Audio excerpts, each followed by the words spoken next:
Je me sens tout de même un peu gênée. Ouais. Et aujourd'hui, quoi? C'est la voie royale, la télé-réalité. Il y a des conséquences, les portes se sont ouvertes. Je ne pense pas que ça soit la voie royale. C'est beaucoup plus difficile de sortir d'une émission de télé-réalité et de faire quelque chose de concret, entre guillemets. Mais vous faites des choses concrètes. Je fais parce que je me bats pour sortir de cette image-là et c'est pas du tout facile, c'est vraiment pas du tout. Non. Plastique, vous aussi, vous avez participé à des émissions de télé-réalité. On se souvient de la ferme des célébrités, on se souvient de la Starac en Belgique. La Starac, c'était vachement bien parce que j'ai quand même accumulé un peu d'expérience. La Starac, d'accord, mais la ferme des célébrités. Alors là, c'est mon côté curieux. Je voulais savoir comment ça se fabrique complètement et j'étais vraiment dedans. Et en plus, j'avais négocié pratiquement de rester une semaine. Parce que, évidemment, tout ça, ça se négocie. Tout ça. Mais bien sûr. Mais le problème, c'est qu'avec mon sale caractère, je foutais un peu le bordel dans l'émission. Et les gens adoraient ça. Donc, je suis resté 6 semaines. Ouais. Moi, ça m'amusait déjà beaucoup moins, quoi. Alors, l'avantage du truc, c'est que si on y va à fond dans l'esprit, là, par exemple, la ferme, moi, j'ai pas touché une vache pendant 6 semaines, quoi. Alors qu'ils étaient tous, alors, mes amis, mes camarades qui étaient là, ils voulaient vraiment gagner, ils voulaient vraiment être le meilleur fermier. Moi, j'ai pas touché ce que je pense que c'est ce que les gens ont aimé. Finalement, ce qui est important, c'est de rester soi-même, quoi. Vous vous en êtes servi de ces émissions-là, ou vous espériez vous en servir? Pas du tout. Alors, je peux vous dire tout de suite que la ferme, ça ne m'a rien apporté, si ce n'est que je me suis amusé. Je pourrais vous servir le couplet en disant « Et j'ai rapporté beaucoup d'argent pour une... » C'est vrai, mais c'est évidemment... Pas pour ça qu'on y va, ça c'est une conséquence, je suis très fier d'avoir fait aussi, mais c'est surtout, j'étais très curieux de savoir comment ça se fabriquait et de le vivre de l'intérieur. Nicolas et Anthony, on va se pencher sur vos manières d'essayer d'atteindre la célébrité, la gloire, et chez vous c'est chacun sa route, chacun son destin. On regarde. Je vais vous demander de me faire un tonnerre d'applaudissements comme si c'était Johnny Hallyday à Bercy. 1, 2, 3...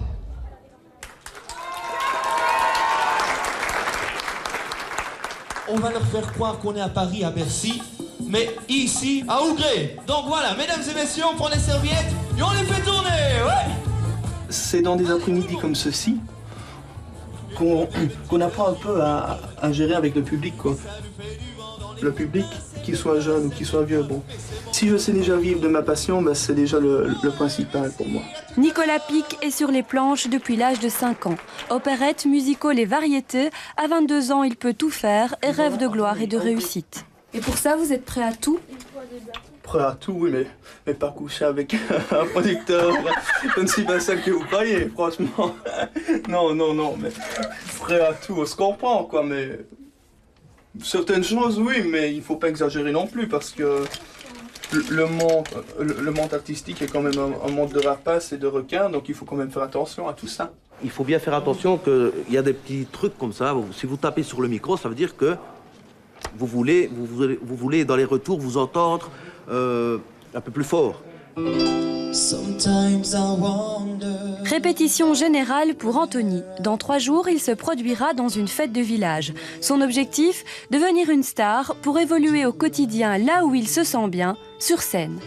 Je suis quand même timide et une fois que je suis sur scène, je me lâche complètement, je fais des choses que je ne fais pas habituellement.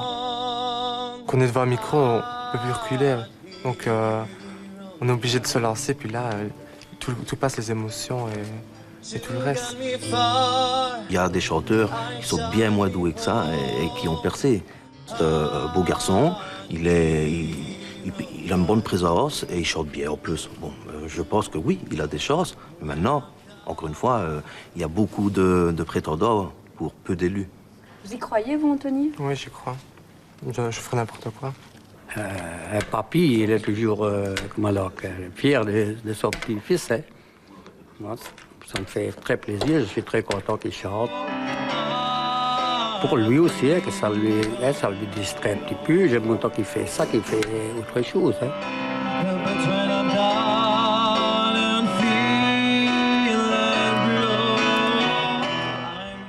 Régulièrement, Nicolas vient se recueillir sur la tombe de sa grand-mère. Avant un spectacle, il vient demander son aide à celle qui était sa plus grande fan.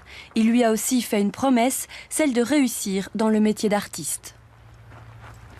Après le décès de ma grand-mère, ce qui m'a beaucoup marqué, j'ai demandé à mon oncle de m'écrire une chanson pour elle.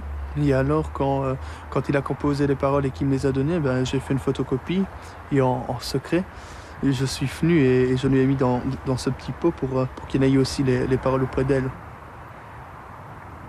Je voudrais vivre ma vie pleine de fantaisie. La voix est libre, c'est le moment. Je suis jeune et je veux me battre pour ça. Aller au bout de mes rêves pour toi.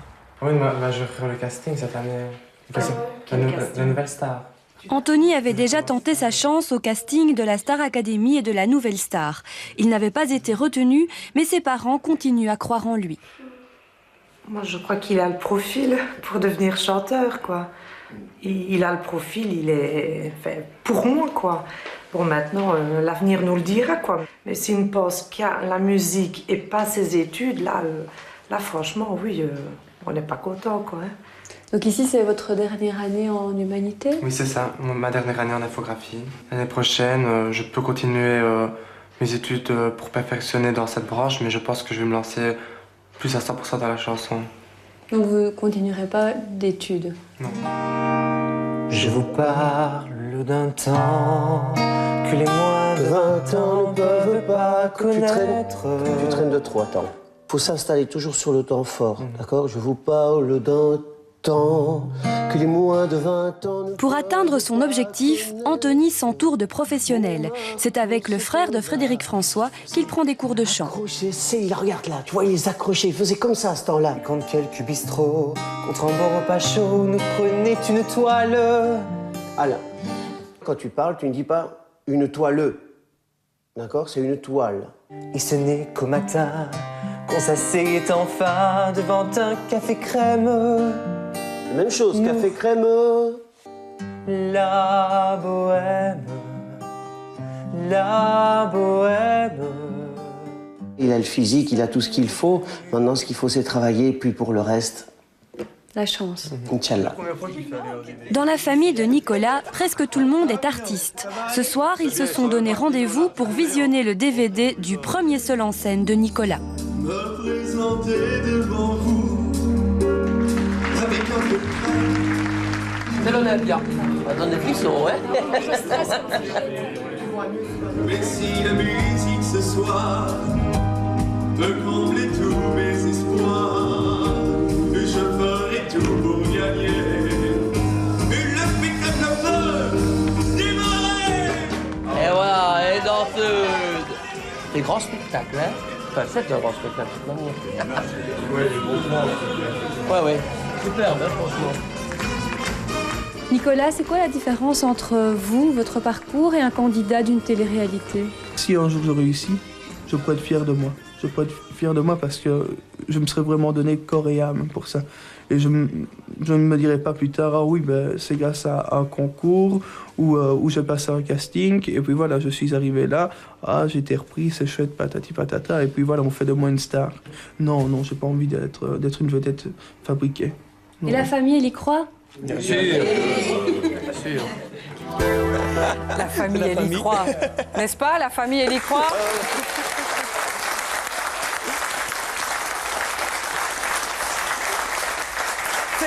C'est important d'être soutenus comme ça, tous les deux. Exactement, je pense, oui. Ah oui. Anthony, le grand-père, là. Ça me donne la force de me battre pour ça, quoi. C'est une motivation, franchement. Vous aussi, Nicolas? Sans le public, sans la famille, on n'est rien.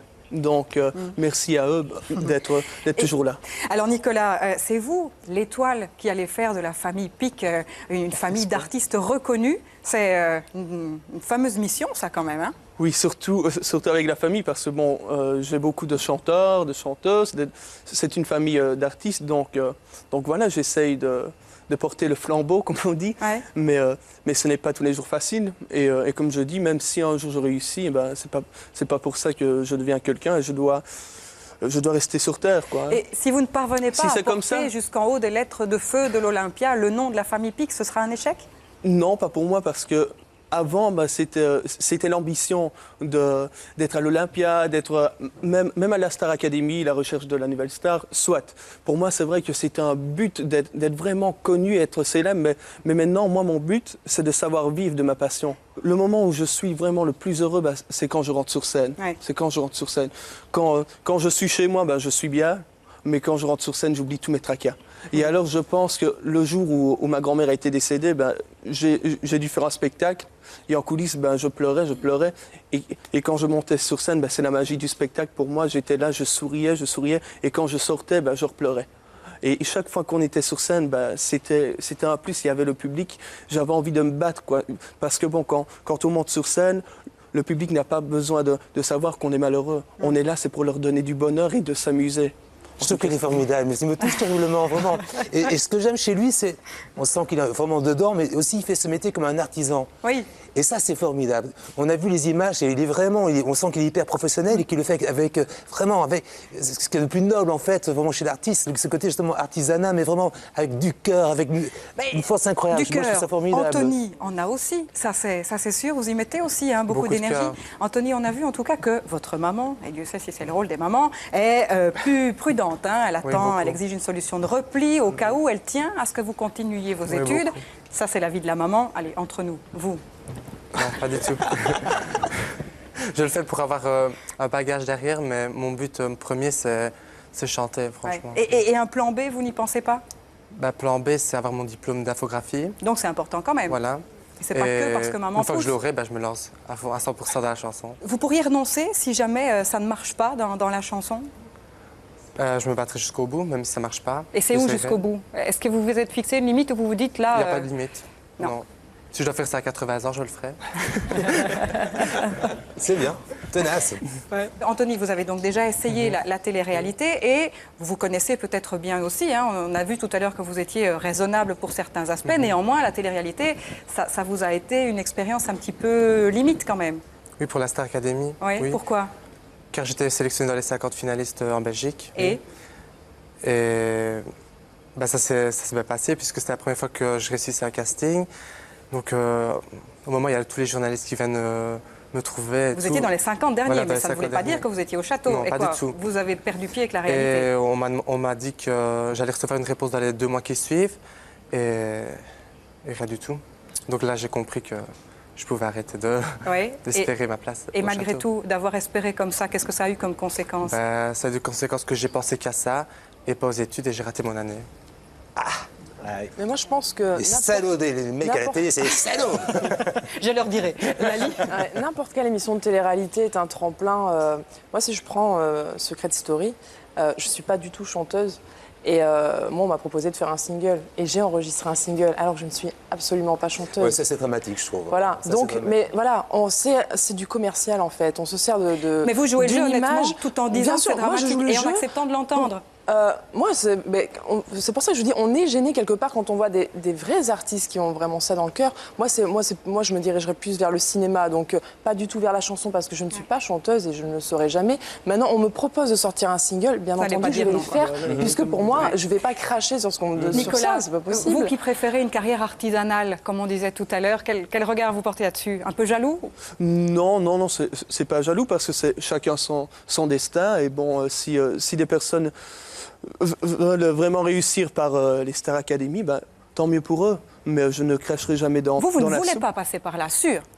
Moi, j'ai plus envie de réussir via une comédie musicale, par exemple, comme Le Roi Soleil, comme Starmania, donc, ou Émilie Joly, parce que si on parle de cette comédie musicale-là, on retrouve Florent Pagny, Florent Pagny est une star. Johnny Hallyday, qui est aussi une star. Qui ça? Johnny Hallyday. Monsieur Smet, si vous voulez. Ah oui, tout le monde voit beaucoup mieux, là, effectivement. Voilà, donc ça veut dire, vous voulez bien utiliser les médias à condition qu'il y ait du fond derrière, quoi, que le chanteur ne se perde pas. C'est ça. Dimitri, le passage aussi comme ça, de l'ombre à la lumière, cette brutalité parfois, comment est-ce qu'on gère ça? Comment est-ce qu'on parvient encore à s'aimer soi-même quand le public ne vous aime plus? Eh bien, il faut avoir une estime de soi quand même particulièrement développée, ne pas avoir mis tous ses œufs dans le même panier et dans le même projet. Sinon, effectivement, on a l'impression de ne plus rien valoir, de ne plus être personne, de ne plus exister aux yeux des autres. Et on peut être très très malheureux, tomber dans une dépression profonde. Vous avez connu ça, Plastique? Oui, bien sûr. Après quelques années de folie, je me dis, mais qu'est-ce qui se passe? Ça marche beaucoup moins bien. Pourquoi on m'aime plus? On me déteste même. Mais qu'est-ce qui se passe? Je vois pas la raison. Et puis, je pense que ce qui a pu me sauver, c'est d'abord le fait d'avoir des enfants que je connaissais pas très très bien et qui m'ont réappris à vivre plus ou moins normalement. Et aussi, justement, le fait de pas mettre tous ces œufs dans le même panier. accompagné, ça veut dire que j'ai fait de la télévision, j'ai produit des émissions de télévision, j'en ai présenté. Donc j'ai vu ce métier sur d'autres aspects. Ça m'a sauvé aussi. Vous avez dit, Plastique, que vous ne connaissiez pas bien vos propres enfants, c'est vrai? Ah, là, je me souviens très bien, en 84, un jour, je suis rentré chez moi, et ils étaient tous les deux devant la télé, et ils me regardaient en vidéo, et puis je rentrais, ils me disaient pas bonjour. Ça fait très mal, quoi. Et là, je me dis, là, il y a un problème, quoi.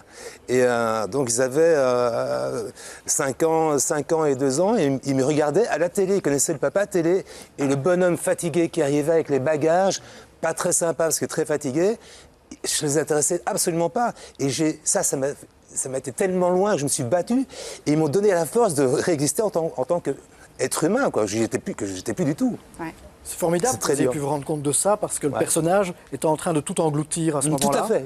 Et vous perdiez votre rôle de père que vous avez pu retrouver. C'était l'essentiel de ma vie que je perdais complètement. Mais c'est là que la famille est importante.